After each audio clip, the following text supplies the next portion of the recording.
I'm Lee Anderson, and thank you, Madam Deputy Speaker. It's astonishing to hear members of the opposition accuse others of playing politics with such a critical issue. The reality is that when it comes to addressing the problem of child grooming gangs, their commitment to action appears alarmingly superficial. During the last debate I attended on this deeply distressing topic, only one Labour backbencher deemed it important enough to show up. That glaring absence speaks volumes about their priorities, and they ought to feel profound shame. This is not about scoring political points. This is about safeguarding our children, ensuring justice, and restoring public trust. Will the Home Secretary agree with me that we urgently need a dedicated inquiry to understand why young British white girls are being systematically targeted and abused by men of Pakistani heritage? This is not an accusation against a community, but an acknowledgement of a pattern that demands scrutiny and decisive action. The Rotherham inquiry in 2014 laid bare the horrors inflicted by grooming gangs, including those with significant involvement by individuals of Pakistani heritage. The appalling scale of the abuse revealed the utter failure of the systems meant to protect vulnerable children. The inquiry exposed not just the despicable actions of perpetrators, but also the disturbing reality of institutional neglect and cover-ups. After the report was published, I personally called for a legal duty to report suspected abuse, a law that would compel public servants to act when they encounter signs of child exploitation. At the time, I also urged for penalties against those who deliberately turned a blind eye. But these calls fell on deaf ears. Successive governments failed to implement these vital changes, leaving a decade wasted, during which countless more lives could have been safeguarded. This lost time has only compounded the suffering of victims and emboldened perpetrators. This is not a matter of pointing fingers for political gain. It is about holding every institution accountable and ensuring that no child ever slips through the cracks again. The systematic abuse of young British white girls by grooming gangs is an atrocity that demands our full attention. A failure to confront the uncomfortable truths surrounding these crimes only perpetuates the cycle of harm. It is not enough to express outrage or sympathy. Concrete actions must follow. The government must finally take the steps required to make reporting abuse a legal obligation for all professionals working in public services. Teachers, social workers, healthcare professionals, and law enforcement officers should have no ambiguity about their duty to protect children. Turning a blind eye must carry severe consequences, not only as a deterrent, but as a moral imperative. Moreover, we must not allow cultural sensitivities or fears of being labeled prejudiced to interfere with the pursuit of justice. Abuse is abuse, regardless of the background of the perpetrators or victims. The protection of children must always take precedence over any concerns about political correctness. Those who exploit these fears to avoid addressing the issue are complicit in perpetuating the problem. It is time to move beyond words and demonstrate that this nation will not tolerate such heinous crimes against its most vulnerable citizens. Justice must be pursued without fear or favor, no matter how uncomfortable the findings may be. The victims of these crimes have been failed not just by individuals, but by entire systems. Institutions that should have acted decisively instead turned a blind eye, often prioritizing their reputations over the welfare of the children they were meant to protect. This failure extends beyond the negligence. It is a betrayal of trust that demands accountability at every level. Public servants who chose silence instead of action must face the consequences of their decisions. The courage to speak out and act against abuse should be the standard, not the exception. We must also ensure that support for victims goes beyond token gestures.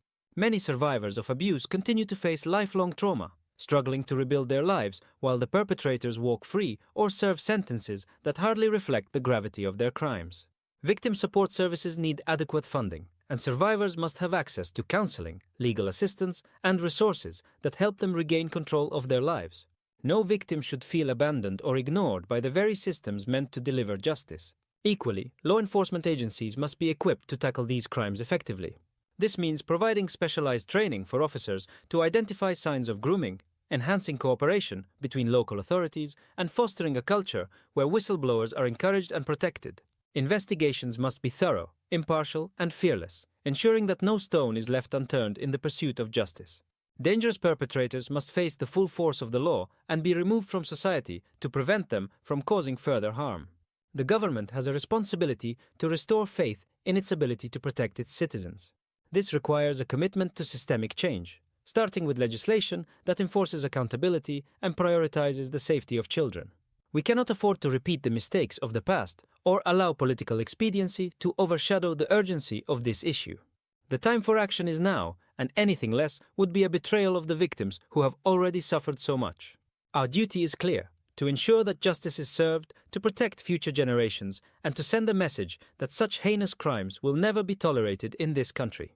The need for a thorough, dedicated inquiry into the systematic abuse of young British white girls by grooming gangs, particularly involving men of Pakistani heritage, is more pressing than ever.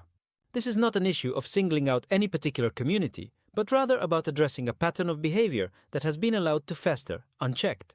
The Rotherham inquiry in 2014 revealed the sheer horror of what these gangs were capable of, and the findings should have been a wake-up call for all of us. The abuse exposed in that case was not only widespread, but also enabled by the failure of institutions that prioritized appearances and political correctness over the safety of children. The systematic abuse of these young girls was not carried out in isolation. It was enabled by a culture of silence, fear, and inaction. The inquiry revealed that some public servants turned a blind eye to the abuse, fearing accusations of racism or cultural insensitivity. This reluctance to act created a dangerous vacuum where perpetrators could operate with impunity. To address this, I have long advocated for a legal duty to report abuse, a law that would compel public servants, including teachers, social workers, and healthcare professionals, to take action whenever they encounter evidence of child exploitation. This law would also impose severe penalties on those who choose to cover up or ignore such crimes. Unfortunately, these calls for action have gone unanswered for too long. Successive governments have failed to prioritize this issue, and as a result, we have lost valuable time during which more lives could have been saved. We cannot overstate the devastating impact that grooming gangs have had on the victims and their families. These are not just numbers or statistics, but real people whose lives have been shattered by unimaginable trauma. Many survivors have spoken out about feeling abandoned by the very institutions that were supposed to protect them. They have described how authorities dismissed their pleas for help or failed to believe their accounts. This betrayal of trust has left deep scars, not only on the victims, but also on their families and communities. The psychological toll of such abuse is profound and long-lasting. Survivors often struggle with depression, anxiety, post-traumatic stress disorder, and a host of other challenges. They face difficulties in forming relationships, pursuing education, and rebuilding their lives.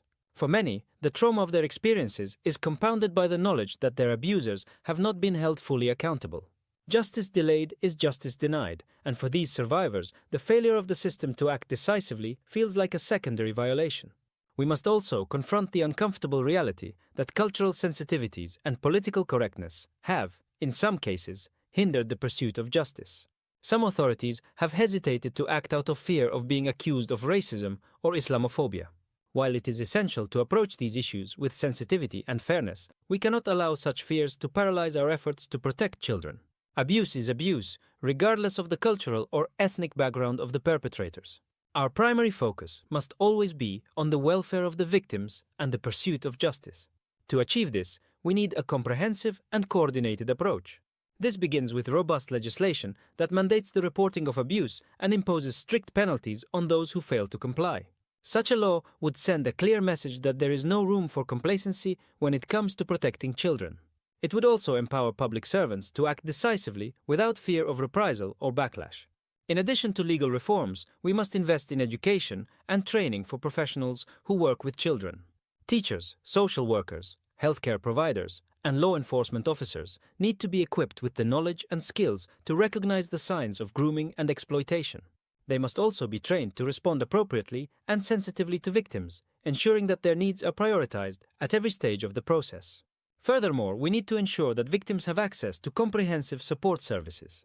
This includes counseling, legal assistance, and resources to help them rebuild their lives. Many survivors have expressed frustration at the lack of support available to them, and this must be addressed as a matter of urgency. No victim should feel abandoned or ignored by the very systems that are meant to protect them. Law enforcement agencies also play a crucial role in addressing this issue. They must be given the resources and support they need to conduct thorough and impartial investigations. This includes specialized training for officers to deal with cases of grooming and exploitation, as well as enhanced cooperation between local authorities and community organizations. Investigations must be relentless in their pursuit of justice, leaving no stone unturned and ensuring that dangerous perpetrators are brought to account.